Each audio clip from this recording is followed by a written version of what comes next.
नमस्कार साथियों, मैं हूं नाड़ी वैद्य काय क्लब से वैद्य सत्य प्रकाश आर्य। और आज हम बात करते हैं कि हमें किस समय क्या खाना चाहिए। बहुत से लोग कहते हैं घी जो है कोलेस्ट्रॉल बढ़ाता है, मोटापा बढ़ाता है या हृदय रोग बनाता है। बहुत से लोग कहते हैं तेल खाना चाहिए, लेकिन किस समय खाना चाहिए, क्या खाना चाहिए, मैं इसको बताऊंगा। आपको पूरी वीडियो को ध्यान से सुनना। आपको घी खाना चाहिए। क्यों खाना चाहिए? क्योंकि महर्षि चरक ने कहा है कि शरीर का निर्माण दूध से होता है और पोषण जो है वो घी से होता है। यानी जो अंग आपके बन गए हैं उनका निर्माण करने के लिए घी बहुत जरूरी है। लेकिन घी कैसे खाना चाहिए और कब खाना चाहिए? सुबह सुबह आपको दाल में, सब्जी में या रोटी पर रख करके घी का प्रयोग करना चाहिए। दोपहर में कभी घी का प्रयोग नहीं करना चाहिए। और शाम को भी अगर आप दलिया, खिचड़ी या हल्के भोजन का प्रयोग करते हैं तो उसमें अच्छा घी डाल करके प्रयोग कीजिए।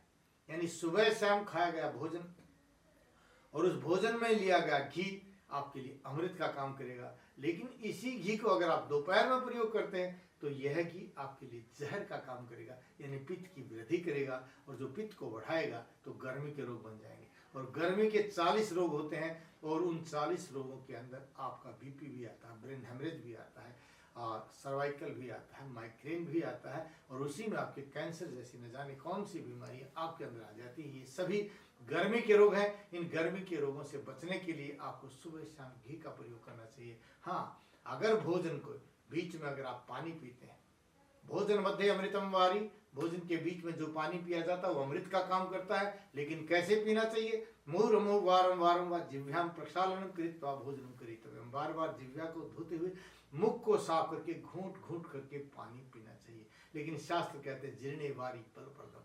जब आपका भोजन पच जाता है और उसके बाद जो पानी का प्रयोग किया जाता है वह बल का प्रयोग, ताकत देता है, तो आप ताकत को प्राप्त कीजिए। क्योंकि अगर इसी पानी को आप खाने के तुरंत पहले प्रयोग करते हैं तो यह रोगों का कारण हो जाता है। तुरंत बाद प्रयोग करते हैं तो जहर का कार्य करता है। और अगर आप इसको पकने के पश्चात, जीर्णे वारी बलप्रदम, भोजन पचने के पश्चात प्रयोग करते हैं तो यही पानी आपका अमृत का काम करता है। तो साथियों, ये जानने के लिए कि हमें क्या और कब और किस समय लेना चाहिए, कैसे लेना चाहिए, हमारी वीडियो बहुत सी आप वो देखते रहिए। टीवी स्क्रीन पर जो नंबर लिखा है ना, किसी भी नंबर पर फोन कीजिए, अपॉइंटमेंट लीजिए, मैं आपसे बात करूंगा और आपके रोग का सही कारण जान करके उनका सही समस्या समाधान भी मैं आपको बताऊंगा। क्योंकि स्वस्थ रहना बहुत जरूरी है। एक रोगी को आरोग्य दान देना सहस्त्र दान के बराबर है। तो आप अपने मित्रों को भी बता सकते हैं, साथियों को बताइए, बेल आइकॉन भी दबाइए और शेयर सब्सक्राइब भी अवश्य ही कीजिए, क्योंकि आप आरोग्य दान दे रहे हैं। जय भारत, जय भारत।